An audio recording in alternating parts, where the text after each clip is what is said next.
सभी साथियों को मेरा नमस्कार। मेरा नाम नितेश कुमार यादव। अब आज का हमारा टॉपिक क्या है, अगर हम बात करने लगे, मैं आपको हिंदी के जितने भी टॉपिक हैं, मैं हिंदी के सभी प्रकार के टॉपिकों को आपके साथ शेयर करूंगा। आपके मन में क्या है, हिंदी के लिए एक डर है। अगर मैं लास्ट टाइम में बात करने लगूं, मैंने last time UP police constable, last time UP police SI, मैंने बहुत सारे बच्चों को तैयार कराया है और मेरे पढ़ाई में बहुत सारे बच्चे सेलेक्ट भी हुए हैं। अगर मैं बात करने लगूं, हिंदी का 0% भी डर आपके अंदर नहीं होना चाहिए। आपके डर को कैसे भगाना है वो मैं बहुत अच्छी तरीके से जानता हूं, क्योंकि बच्चे की मेंटलिटी क्या होती है, वो ज्यादा फोकस नहीं करता चीजों पर। उसके फोकस को मैं अपनी वीडियो के अंदर ही आपके साथ कराऊंगा। वीडियो को अगर हम बात करने लगे हिंदी के मेनली 25 टॉपिक है। 25 टॉपिकों के अंदर अगर हम बात करने लगे, वैसे तो टोटल 30 टॉपिक हैं, 25 टॉपिक ऐसे हैं जो आपको मैं समझाऊंगा और 5 टॉपिक ऐसे हैं जिनको मैं आपको लिखवाऊंगा। कहने का मतलब उनमें समझाने का कोई रोल नहीं है। जैसे मैं बात करने लगूं पर्यायवाची, जो आपको याद करने हैं। मैं बात करने लोकोक्ति, मुहावरे, विभिन्नार्थिक शब्द, अनेकार्थी शब्द, विलोम शब्द, ये 5 टॉपिक ऐसे हैं जो आपको सिर्फ रटने हैं, लिखने हैं और याद करने हैं। बाकी के बचे हमारे 25 टॉपिक, उन 25 टॉपिकों को आपको ज्यादा से ज्यादा क्या करना है, समझना है। अगर मैं बात करने लगूं, मैं कोई भी वीडियो आपके सामने डालूं, तो आज मैंने कोई वीडियो डाला, आपकी समझ में नहीं आई, या कोई भी बुक से आप पढ़ रहे हो, किसी भी प्रकार का प्रकाशन हो, कैसा भी प्रकाशन हो, सभी हमारे लिए यूजफुल है। आप सभी से पढ़िए हिंदी में। किसी भी प्रकार की समस्या आपको आए, आप मुझे कमेंट करिए, मैं आपकी सभी भी प्रकार की समस्याओं का आपको सोल्व करूंगा।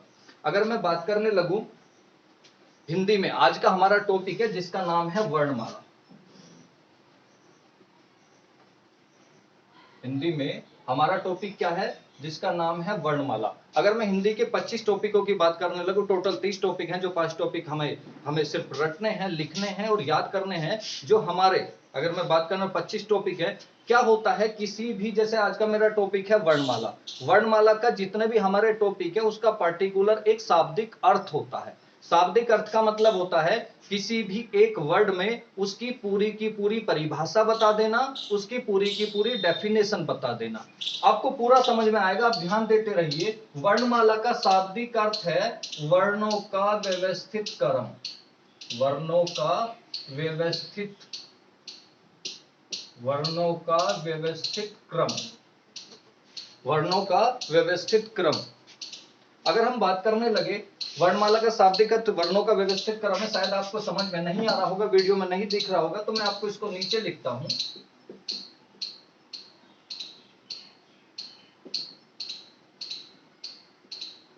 वर्णों का व्यवस्थित क्रम।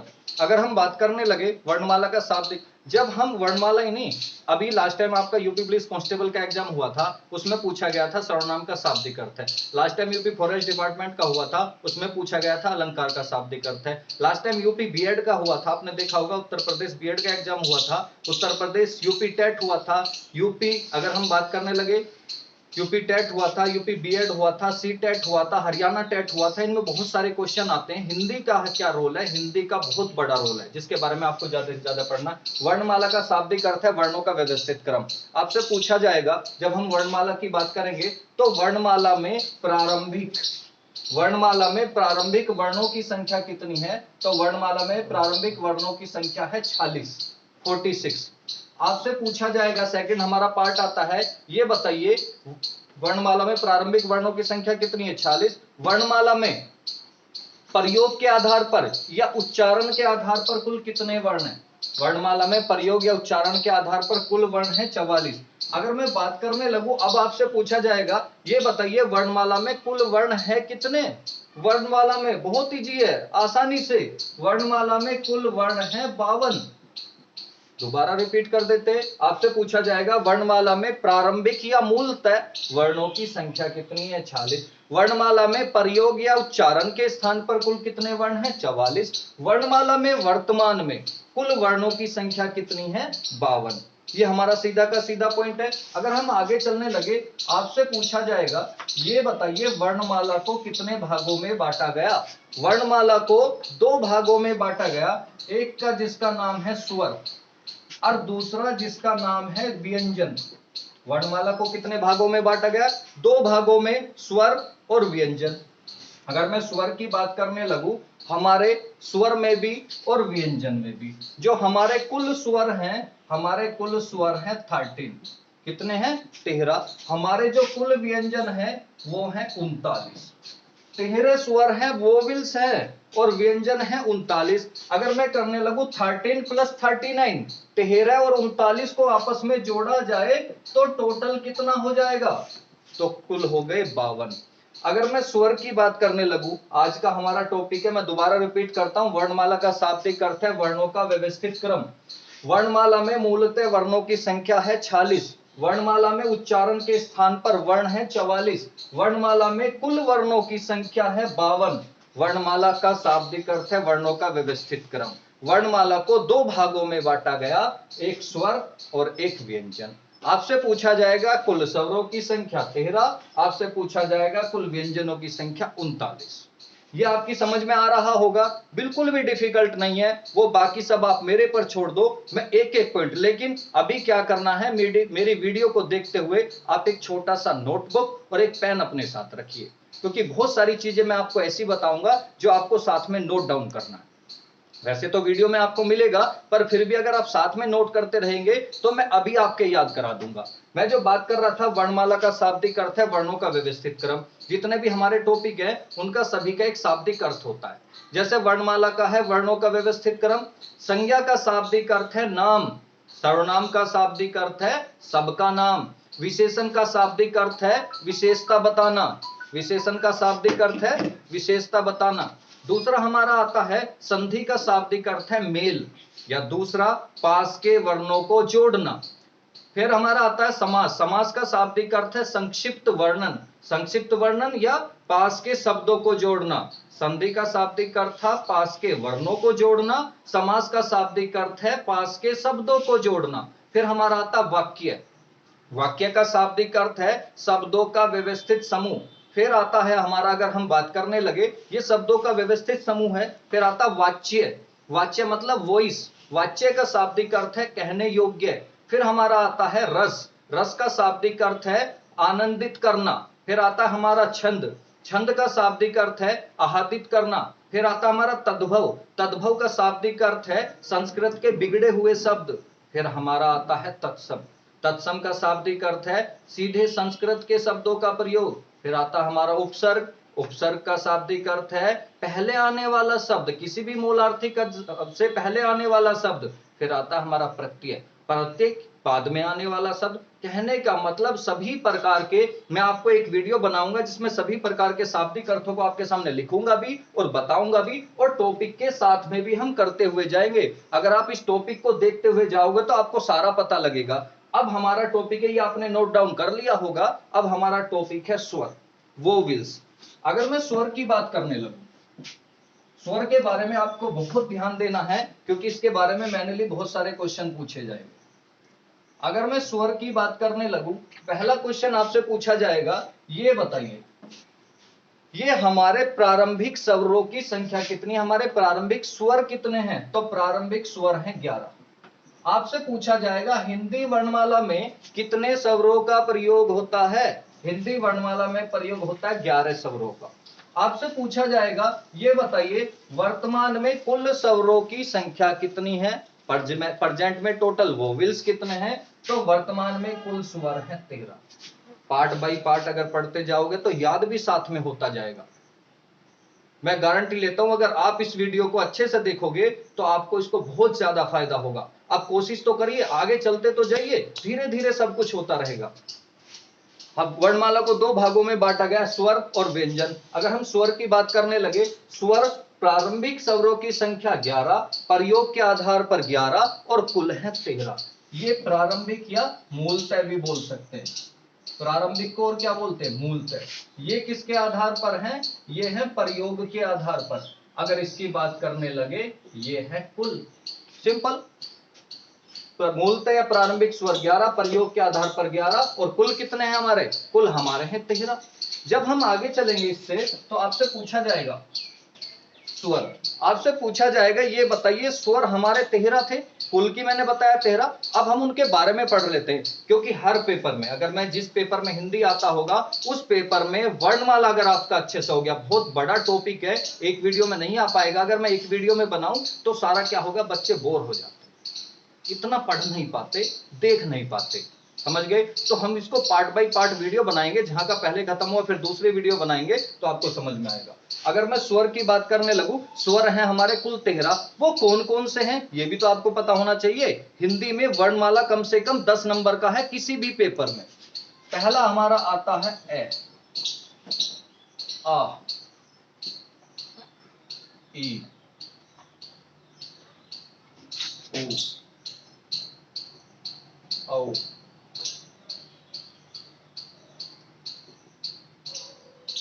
रे, ए, ओ, औ, और एक आपका है अन्य, और एक आपका है ए। ये हमारे प्रमुख है। मैं दोबारा एक बार रिपीट करता हूं, आपको थोड़ा सा दिख नहीं रहा होगा शायद यहां से, अब आपकी समझ में आ जाएगा। ए, आ, ई, ओ, औ, और रे ऋषि, ए, ओ, औ, अन्य और अह। ये हमारे क्या हैं, ये अगर मैं इनकी बात करने लगूं, ये हमारे 13 हैं स्वर। ये जो यहां तक है, यहां तक है 11। यहां तक हमारे टोटल कितने हैं, ये हमारे टोटल हैं 11। ये दो जो हमारे हैं इनको बोलते हैं अयोग्य वह स्वर। इन दोनों को क्या बोलते हैं, अयोग्य वह स्वर। क्या बोला जाता है, अयोग्य वह स्वर, अनय और अह। ये जो 11 हैं इनका प्रयोग होता है। ये जो 11 हैं ये प्रारंभिक हैं, ये दो बाद में जोड़े गए। वर्तमान में कुल कितने हैं, वर्तमान में कुल हैं 13। अब इनका प्रयोग कैसे होता है, स्वर के पूर्ण रूप से स्वतंत्र है। स्वर क्या है, स्वर पूर्ण रूप से स्वतंत्र है। स्वर का निर्माण किसी ना किसी वर्ण का निर्माण करने में किया जाता है। स्वर का प्रयोग किसी भी वर्ण का निर्माण करने में किया जाता है। जैसे मैं बात करने लगूं इनका प्रयोग कैसे होता है, जैसे ए है, अब मैंने बोला कै। अब जैसे मेरे पास ए था, ए में मैंने क्या बोला, मैंने बोला कै। अब ये बना कैसे, जितने भी वर्ण है ना हिंदी वर्णमाला में, सारे के सारे आधे हैं, पूरा कोई नहीं है। पूरा उनको बनाया जाता है और उनमें प्रयोग किसका किया जाता है, स्वर का। जैसे मेरा ये कै है, आपको पूरा लग रहा होगा। अगर मैं बताऊं कै मिलकर किससे बना है, कै बना है आधा कै और ए। कै किससे मिलकर बना है, आधा कै और ए से मिलकर बना है। अगर मैं बात करने लगूं, देखिए हम बोलने के आधार पर भी दोनों को अलग अलग बदल सकते हैं। बोलने के आधार पर भी आपको पता लगेगा कि होता क्या है। इसको हम बोलेंगे कै, एक ठहराव नजर आएगा आपको। अब देखिए ये हलंत, अब हमने क्या कर दिया, इसको बोलेंगे कै। कहने का मतलब वो जो ठहराव था वो किसने दिया था, स्वर ने, और स्वर इससे बाहर निकल गया।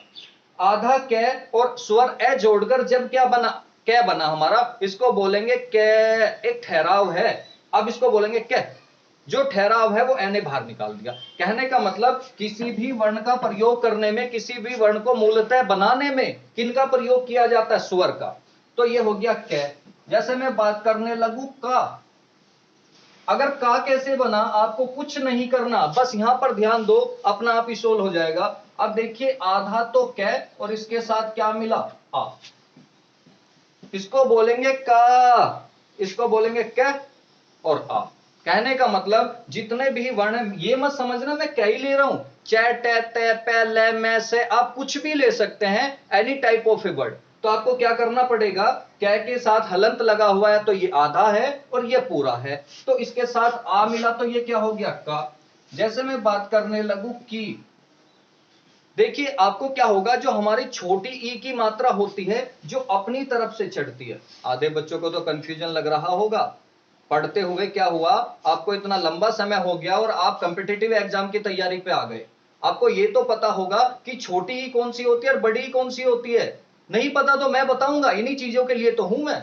अगर हम बात करने लगे, जो हमारी की है जो अपनी तरफ से चढ़ जाए वो छोटी है, और जो दूसरी तरफ से चढ़ जाए वो बड़ी है। कहने का मतलब ये की और ये की, बोलने में भी आपको प्रभाव लगेगा। अगर मैं बात करने लगूं, ये है हमारा कु, इसको क्या बोलते हैं, ये छोटा हुआ है, जो अपनी तरफ को घूम रहा है ये छोटा है, और जो दूसरी तरफ को घूम रहा है वो बड़ा है।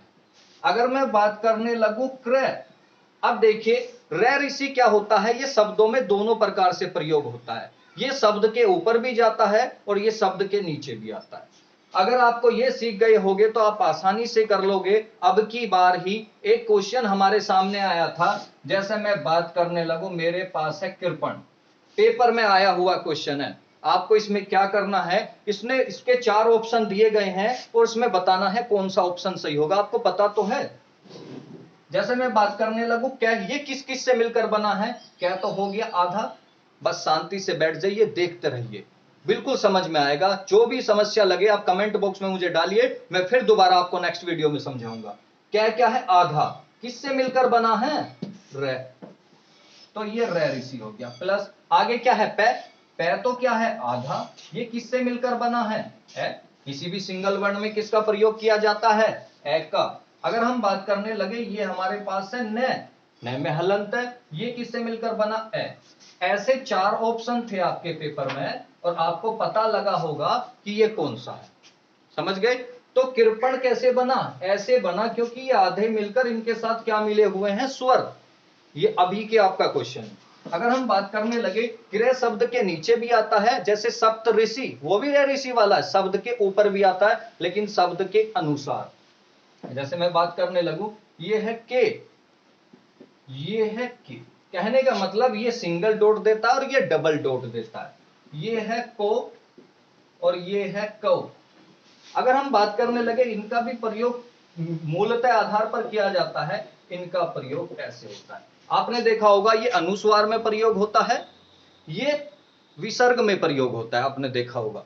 अगर मैं बात करने लगूं, ये हमारा स्वर था, 13 स्वर है, इनका प्रयोग कैसे होता है, ये 11 स्वर हैं, ये 2 जो स्वर हैं ये अयोग्य वह स्वर हैं, ऐसे वर्ण बनाए। अगर किसी को हिंदी नहीं आता, क्योंकि बहुत सारी कंट्री के ऐसे लोग हैं और बहुत सारे स्टेट के ऐसे लोग हैं। जैसे मैं बात करने लगूं, मैं तमिलनाडु में 5 साल रहा हूं, चेन्नई में, तो वहां क्या बोलते हैं, तमिल बोलते हैं। और तमिल को समझना तो बहुत आसान है लेकिन उसको लिखना व पढ़ना बहुत डिफिकल्ट है।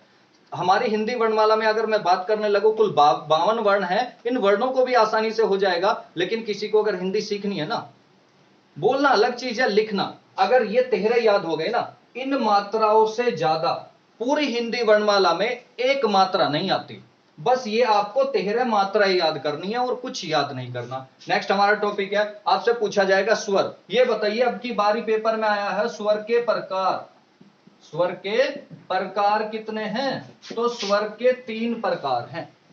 नंबर 1 आता है जिसकी हम बात करने लगे, ह्रस्व स्वर। स्वर के प्रकार कितने हैं, ह्रस्व स्वर। नंबर 2 आता है जिसकी हम बात करते हैं दीर्घ स्वर। नंबर 2 आता है दीर्घ स्वर। नंबर 3 जिसकी हम बात करते हैं प्लुत स्वर। प्लुत स्वर। स्वर के कितने प्रकार हैं, 3 प्रकार हैं। स्वर को 3 भागों में बांटा गया है, ह्रस्व स्वर, दीर्घ स्वर और प्लुत स्वर। कोई डाउट यहां तक, आप इसको नोट डाउन कर लीजिए, इसका एक बार स्क्रीनशॉट ले लो, फिर हम आगे चलते हैं।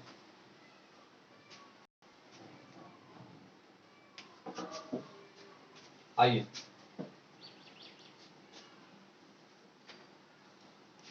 अब मैंने जो स्वर है, स्वर के 3 प्रकार बताए। नंबर 1 आता है हमारा ह्रस्व स्वर। नंबर 2 जो हमारा आता है वो आता है दीर्घ स्वर। नंबर 3 जो हमारा आता है वो आता है प्लुत स्वर। नंबर 3 हमारा क्या आता है भाई, नंबर 3 हमारा आता है प्लुत स्वर। घबराने की आवश्यकता नहीं है, चीजें बहुत आसान है, क्योंकि चेहरे पर एक छोटा सा असमंजस लग रहा होगा, हिंदी को हवा में याद करा दूंगा, थोड़ा विश्वास तो रखिए। ह्रस्व स्वर, दीर्घ स्वर और प्लुत स्वर। अगर मैं ह्रस्व स्वर की बात करने लगूं, आपसे कभी कभी पेपर में ह्रस्व स्वर की परिभाषा पूछ लेती है। ह्रस्व स्वर कहा जाता है जिन स्वरों का उच्चारण करने में कम समय लगता हो, उच्चारण करने में कम समय लगता हो, जिन स्वरों का उच्चारण करने में कम समय लगता हो और एक मात्रा का प्रयोग किया जाता हो, उनको ह्रस्व स्वर कहा जाता है। फिर आता है दीर्घ स्वर। अगर मैं ह्रस्व स्वर की बात करने लगूं, जिन स्वरों का उच्चारण करने में कम समय लगता हो और एक मात्रा का प्रयोग किया जाता हो, उनको ह्रस्व स्वर कहा जाता है। आपसे पूछा जाएगा ह्रस्व स्वर हैं कितने? ह्रस्व स्वर हैं 4। हैं कौन कौन से, ये भी आपसे पूछेगा। ए, दूसरा आता हमारा छोटी ई, छोटा ऊ और ऋषि। ये हमारे 4 क्या हैं? ये 4 हैं हमारे ह्रस्व स्वर। दूसरा आता है दीर्घ स्वर। आपसे पूछा जाएगा दीर्घ स्वर की परिभाषा। जिन स्वरों का उच्चारण करने में ह्रस्व स्वर से दुगना समय लगता हो। आप अधिक भी तो कह सकते थे, नहीं, आपको दुगना ही कहना पड़ेगा। जिन स्वरों का उच्चारण करने में ह्रस्व स्वर से दुगना समय लगता हो और 2 मात्राओं का प्रयोग किया जाता हो। कितनी मात्राओं का भाई? 2 मात्राओं का प्रयोग किया जाता हो, उन्हें दीर्घ स्वर कहा जाता है। और दीर्घ स्वरों की कुल संख्या है 7। दीर्घ स्वरों की कुल संख्या कितनी है? 7। जो बाकी के 11 में से 4 गए, कितने बचे? 7। जैसे आ, जैसे ई, जैसे उ, जैसे ए, ओ और औ। ये हमारे क्या हैं? ये 7 हैं हमारे दीर्घ स्वर। आगे आता है हमारा प्लुत स्वर। आपसे पूछा जाएगा, अब की बार ही पेपर में आया था, ये बताइए क्या प्लुत स्वर का प्रयोग हिंदी वर्णमाला में किया जाता है? बिल्कुल नहीं, प्लुत स्वर का प्रयोग हिंदी वर्णमाला में नहीं किया जाता। आपसे पूछा जाएगा तो किया कहां जाता है? प्लुत स्वर का प्रयोग किसी भी व्यक्ति या वस्तु को पुकारने में।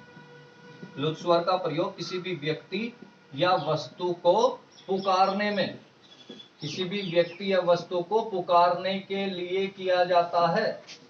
प्लुत स्वर का प्रयोग किसी भी व्यक्ति या वस्तु को पुकारने के लिए किया जाता है। अगर मैं प्लुत स्वर की बात करने लगूं, जैसे आपका कोई, फॉर एग्जांपल हम बात करते हैं, आपका कोई दोस्त आगे निकल गया, चाहे हिंदी हो चाहे इंग्लिश हो, बात एक ही है। कोई आपका दोस्त आगे निकल गया, आप पीछे से बोलते हो ना, ओए रुक जा, बोलते हो ना, ओए, वेरी वेरी स्टार वर्ड। अगर हम बात करने लगे, आपसे पूछा जाएगा ओई। अब देखिए, ओई आप जनरली यूज में प्रयोग करते हो और पुकारने के लिए तो करते हो, दोस्त आगे निकल गया उसको पुकारने के लिए। अगर मैं ओई की बात करने लगूं, ओई कैसा स्वर है? प्लुत स्वर है। अगर मैं बात करने लगूं ओइम, ओइम कैसा स्वर है? प्लुत स्वर है। प्लुत स्वर का प्रयोग हिंदी वर्णमाला में नहीं किया जाता। प्लुत स्वर का प्रयोग किसी भी व्यक्ति या वस्तु को पुकारने के लिए किया जाता है। प्लुत स्वर जैसे ओई, किसी को पुकारा। प्लुत स्वर की दूसरी परिभाषा, जब किसी भी स्वर या व्यंजन के बाद ई का, जब किसी भी स्वर या व्यंजन के बाद ई का प्रयोग किया जाता है, वहां पर प्लुत स्वर होता है। प्लुत स्वर की तीसरी परिभाषा, प्लुत स्वर का प्रयोग ह्रस्व स्वर से तिगने समय, 3 गुना। ह्रस्व स्वर से दीर्घ स्वर होता है दुगना और प्लुत स्वर होता है ह्रस्व से तिगना। प्लुत स्वर का प्रयोग ह्रस्व स्वर से तिगने समय के लिए किया जाता है, 3 गुना समय के लिए किया जाता है। ये आपका स्वर था, आपको समझ में आया होगा। इसको आप स्क्रीनशॉट ले लीजिए, नोट डाउन कर लीजिए, फिर मैं आगे चलता हूं।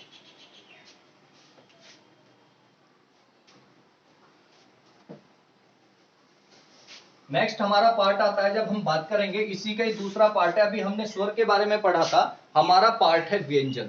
अगर मैं व्यंजन की बात करने लगूं, नेक्स्ट हमारा पार्ट कौन सा है?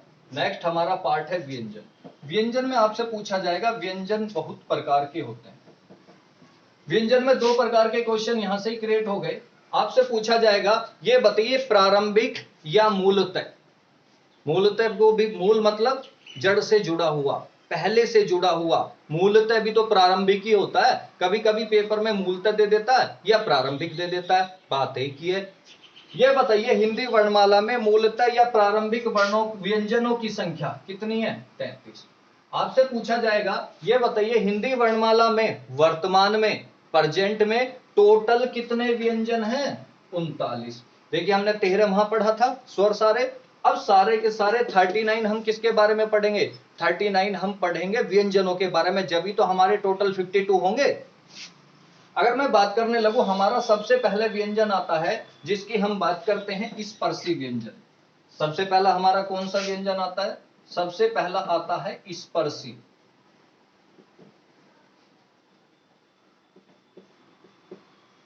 अगर मैं स्पर्शी व्यंजनों की बात करने लगूं, तो स्पर्शी व्यंजनों की कुल संख्या कितनी है? स्पर्शी व्यंजनों की कुल संख्या है 25। इसको कुछ नहीं करना, आसान बहुत है। अगर आपके स्पर्शी व्यंजन याद हो गए, ये समझ लो आपकी आधी हिंदी वर्णमाला याद हो गई, क्योंकि आगे आने वाले सघोष अघोष सब यही है, आगे आने वाले घोष सब इसी में ही है, आगे आने वाले महाप्राण इसी में ही है, अल्प प्राण, ओष्ठीय, कंठीय, दंतीय, मूर्धा, पार्श्विक, लार्घव, दंतोष्ठीय, कंठोष्ठीय सब यही है। अगर ये याद कर लिए तो चीजें आसान। और याद करना बहुत आसान तरीका। अगर हम बात करने लगे स्पर्शी व्यंजनों की कुल संख्या 25, आप इसका पहला वर्ण याद कर लो, पहली सीरीज याद कर लो, प्रथम वर्ग याद कर लो, जैसे क, च, ट, त और प।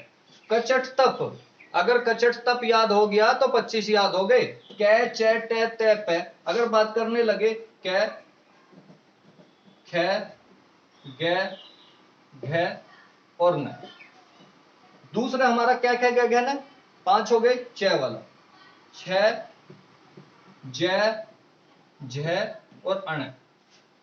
ट, ठ, ड, ढ और न। त, थ, द, ध और न। प, फ, ब, भ और न। कहने का मतलब क्या क्या क्या कहने, च छ ज झ न, ट ठ ड ढ न, त थ द ध न, प प ब भ म। हो गए ना याद। अगर हम बात करने लगे, पहला वर्ड याद कर लो कचट तप, इस पर से व्यंजन तो आसानी से याद हो जाएंगे। ये पहले वर्ग के अक्षर हैं, ये दूसरे वर्ग के अक्षर हैं, ये तीसरे वर्ग के अक्षर हैं, ये चौथे वर्ग के अक्षर हैं और ये पांचवें वर्ग के अक्षर हैं। आपसे पूछा जाएगा हमें ये बताइए स्पर्शी व्यंजन के दूसरे वर्ग में कौन कौन से अक्षर आते हैं, तो ख आता है, छ आता है, ठ आता है, थ आता है और फ आता है। ये वर्ग आपको याद करने हैं, आसानी से याद हो जाएंगे, कोई बड़ी बात नहीं। अगर मैं आगे बात करने लगूं आपसे, आगे आपसे पूछा जाएगा ये बताइए, आगे हमारा आता है संघर्षी व्यंजन या हमारा उष्म व्यंजन। ये हमारा था उष्म व्यंजन, या उष्म व्यंजन का ही दूसरा नाम हमारा क्या है, संघर्षी। उष्म व्यंजन का ही दूसरा नाम क्या है, संघर्षी व्यंजन। उस कभी कभी पूछ लेता है ये बताइए उष्म व्यंजन कितने, 4। कभी कभी पूछ लेता है ये बताइए संघर्षी व्यंजन कितने। कहने का मतलब एग्जामिनर आपको जितना चाहेगा उतना कंफ्यूज कर सकता है। हमें क्या करना है, हमें एग्जामिनर को कंफ्यूज करना है। अगर एग्जामिनर एक कदम बढ़ेगा ना तो आपको 4 कदम आगे रखूंगा। एग्जामिनर हमारे ही दायरे में आएगा तो उष्म व्यंजन का दूसरा नाम ही क्या है, संघर्षी व्यंजन। और संघर्षी व्यंजन है हमारे 4।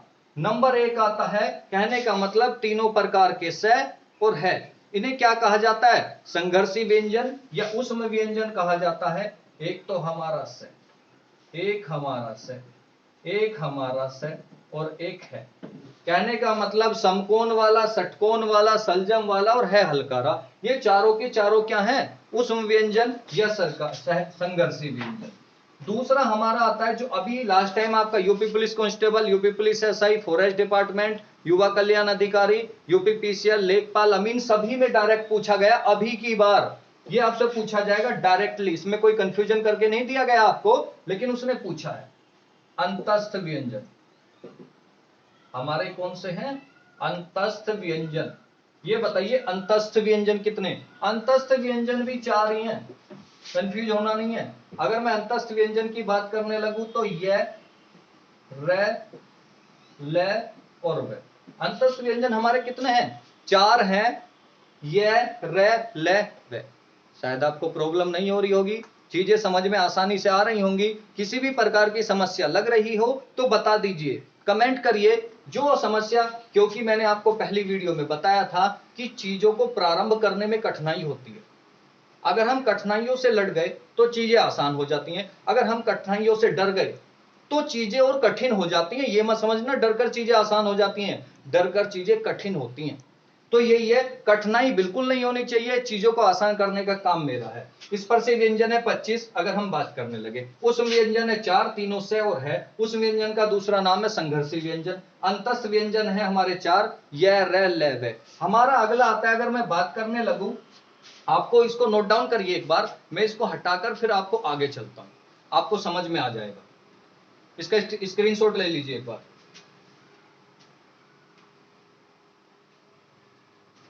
चलिए,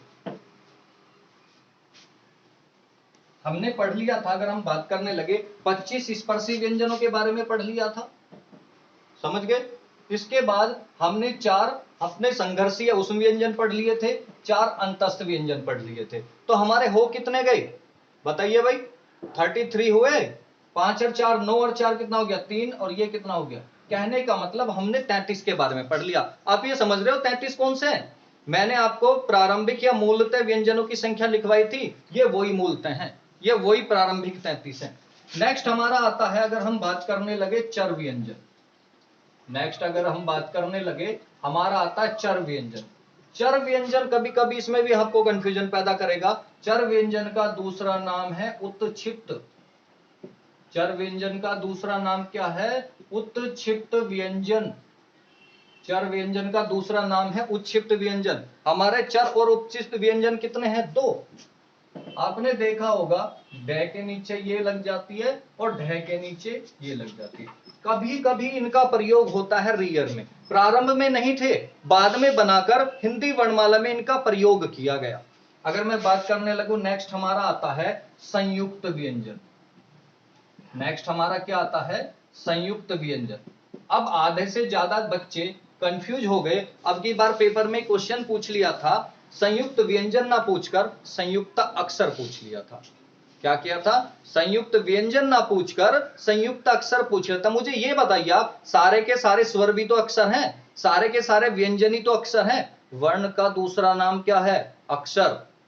तो चाहे संयुक्त व्यंजन पूछे या संयुक्त अक्षर पूछे, बात एक ही है, कोई बदलाव नहीं है। संयुक्त व्यंजन भी हमारे कितने हैं? 4 हैं। अगर मैं बात करने लगूं, एक हमारा छ, एक हमारा ग, एक हमारा त्र और एक हमारा स्र।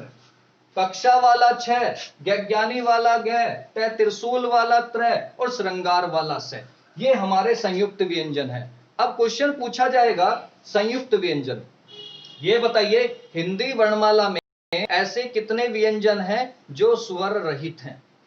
रहित का मतलब कंफ्यूजन हो रहा होगा। जैसे मैं फॉर एग्जांपल की बात करने लगूं, हमारा जितना भी, आप किसी भी सार्वजनिक प्लेस पर जाते हो, आप किसी भी सार्वजनिक प्लेस पर जाते हो, हॉस्पिटल में जाते हो, किसी भी रेलवे स्टेशन पर जाते हो, बस स्टॉप पर जाते हो, तो आपने एक नोटिस बोर्ड लगा देखा होगा, एक पार्ट लगा देखा होगा, यह धूम्रपान रहित क्षेत्र है। रहित की बात कर रहा है, यह धूम्रपान रहित क्षेत्र है। मुझे यह बताइए, वो धूम्रपान करने के लिए कह रहा है या मना कर रहा? मना कर रहा, वो करने के लिए नहीं कह रहा। रहित का मतलब क्या होता है? मना करना। वही मैं पूछ रहा हूं आपसे। अब अपने टॉपिक पर आ जाइए। संयुक्त व्यंजन, ये बताइए हिंदी वर्णमाला में ऐसे कितने व्यंजन हैं जो स्वर रहित हैं? कहने का मतलब जिनमें स्वर का प्रयोग नहीं किया जाता। तो ये चारों के चारों व्यंजन स्वर रहित हैं। इसमें आप इसको नोट डाउन कर लीजिए, छोटी सी जानकारी है, मैं आगे बढ़ता हूं। देखिए हमने कितना पढ़ा, हमारे 33 यहां तक हो गए थे। अब हमारे 4 और 2 कितने हो गए? 6 और हो गए, तो हमारे कितने हो गए टोटल? 39। 39 हमने यहां पढ़े, 13 हमने वहां पढ़े, 39 यहां पढ़े, 13 वहां पढ़े, 52 के बारे में पढ़ लिया। अगर मैं बात करने लगू 44, 11 वे ले लो और 33 ये ले लो। 33 तो ये पहले हो गए और 11 हो गए स्वर, कितने हो गए? 44। अगर प्रारंभिक पूछने लगे तो इन दो को और जोड़ दो, कितने हो गए? 46। अगर ये 4 और जोड़ दिए जाएं तो कितने हो गए? 52। अगर मैं बात करने लगूं, आगे आपसे पूछा जाएगा इसी के बारे में। इसमें ये अभी एक प्रकार का क्वेश्चन क्रिएट हुआ जिसमें आपसे पूछा गया, ये बताइए किसी भी शब्द की सबसे छोटी इकाई क्या है? किसी भी वाक्य की सबसे छोटी इकाई क्या है? किसी भी वर्ण की सबसे छोटी इकाई क्या है? क्योंकि वो किसी के बारे में भी पूछेगा। अगर मैं बात करने लगूं, सबसे पहले आती है ध्वनि। सबसे पहले किसका निर्माण होता है? सबसे पहले निर्माण होता है ध्वनि का। हमारे मुंह से क्या निकलती है? हवाएं निकलती हैं, साउंड निकलती हैं, ध्वनि निकलती है। और बहुत सारी ध्वनियों से मिलकर किसका निर्माण होता है? बहुत सारी ध्वनियों से मिलकर एक वर्ण बनता है। वर्ण समझते ही हो, अक्षर। कै चे टे ते पे मैं ले से, ये सब क्या है? ये सारे के सारे हमारे वर्ण ही तो हैं। बहुत सारी ध्वनियों से मिलकर एक वर्ण बनता है, बहुत सारे वर्णों से मिलकर क्या बनता है, एक शब्द बनता है। बहुत सारे शब्दों से मिलकर, बहुत सारे शब्दों से मिलकर क्या बनता है, वाक्य बनता है। और बहुत सारे वाक्यों से मिलकर बनता है कहानी, पत्र, लेखन, ईटीसी एक्सट्रेक्ट्रा। समझ गए? बहुत सारी ध्वनियों से मिलकर एक वर्ण बनता है, वर्णों से मिलकर शब्द बनता है, शब्दों से मिलकर वाक्य बनता है, और वाक्यों से मिलकर क्या बनता है। जैसे फॉर एग्जांपल मैं कहने लगूं, मैंने ये कर दिया, क्या क्या कोई वर्ण नहीं है, क्योंकि हलंत लगा है, वैल्यू आधी है, तो क्या है, क्या एक ध्वनि है, only one type A sound, ये एक प्रकार की ध्वनि है। अब मैंने बहुत सारे वर्ण लिए, मैंने बोला ध्वनियों से मिलकर क्या बनेगा, मैंने एक तो कै लिया, एक मैं लिया, एक ले लिया, क्या बन गया, कमल। ध्वनियों से मिलकर क्या बन गया मेरा, ध्वनियों से मिलकर बन गया सब वर्ण। और बहुत सारे वर्णों से मिलकर क्या बन गया, जैसे मैं बात करने लगूं, कमल खाना खाता है, सॉरी मैं बात करने लगूं, ध्वनि क्या है, ये ध्वनि क्या है, वर्ण क्या होता है, कोई भी सिंगल वर्ण। अब जैसे ये हलंत लग रहा था, तो ये क्या हो गया, ये हो गया वर्ण, और बहुत सारे वर्णों से मिलकर क्या बनता है, एक शब्द, जिसका मतलब क्या है, कमल। और बहुत सारे शब्दों से मिलकर क्या बनता है, वाक्य। अगर हम वाक्य की बात करने लगे तो वाक्य क्या होता है आपका, कमल खाना खाता है, सीता पुस्तक पढ़ती है, रमेश बाजार जाता है, तो कमल खाना खाता है, कमल खाना खाता है। ये आपका क्या है, ध्वनि क्या होती है, कोई भी आधा वर्ण होता है।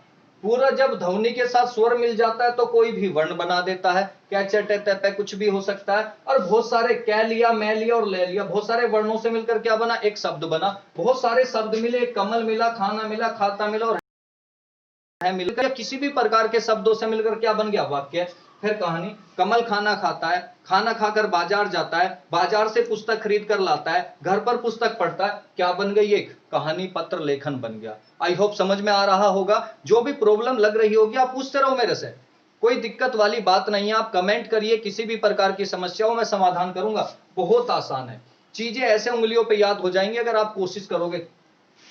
दूसरा हमारी कंडीशन आती है, कई बार उसने हमसे पूछा, जैसे मैं बात करने लगूं, आपसे पूछा जाएगा, ये बताइए अनुस्वार का साइन क्या है। कई बार पेपर में साइनों के बारे में पूछा गया कि ये साइन बताइए, तो अनुस्वार का साइन कौन सा है, अनुस्वार का साइन है ये, इसको क्या बोलते हैं, अनुस्वार। नंबर 2 हमारा आता है, जिसकी हम बात करते हैं अनुनासिक।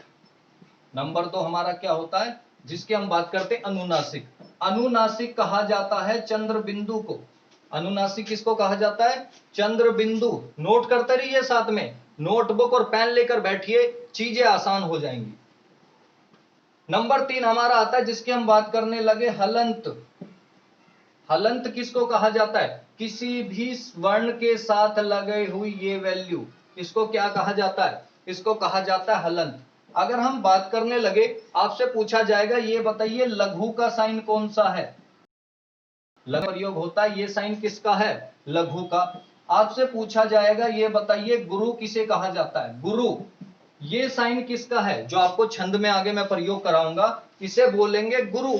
नेक्स्ट हमारा चलता है, जब हम आगे चलेंगे हमारा नेक्स्ट पार्ट आता है, ये बताइए उपसर्ग कौन सा है, उपसर्ग का साइन क्या है, ये हमारा साइन है उपसर्ग का। कहने का मतलब अनुस्वार है बिंदी, अनुनासिक है चंद्र बिंदु, हलंत है किसी भी वर्ण के साथ लगा हुआ जो उसकी वैल्यू को आधा कर देता है, लघु का एक जिसमें केवल एक मात्रा का प्रयोग होता है, गुरु मतलब एस आकार का होता है जो 2 मात्राओं का प्रयोग होता है और हमेशा दीर्घ स्वरों में प्रयोग होता है। आगे इसके बारे में समझाऊंगा। उपसर्ग कहने का मतलब किसी भी वर्ण और किसी भी शब्द के साथ 2 बिंदुओं का प्रयोग किया जाता है, उसे क्या कहा जाता है, उपसर्ग कहा जाता है। मैंने आज इसके बारे में आपको वो जितना भी हो सका है उसको रिवाइज किया है। आगे जो हमारा होगा मैं अगली वीडियो में आपके साथ शेयर करूंगा। हमारा चैनल का नाम है ओम स्टडी क्लासेस, तो आप हमारे चैनल को ज्यादा से ज्यादा शेयर करिए, सब्सक्राइब करिए और ज्यादा से ज्यादा फॉलो करिए। हमारी वीडियो को देखने के लिए आपका बहुत बहुत धन्यवाद और मेरे प्यारे साथियों को मेरा नमस्कार। Thank you very much.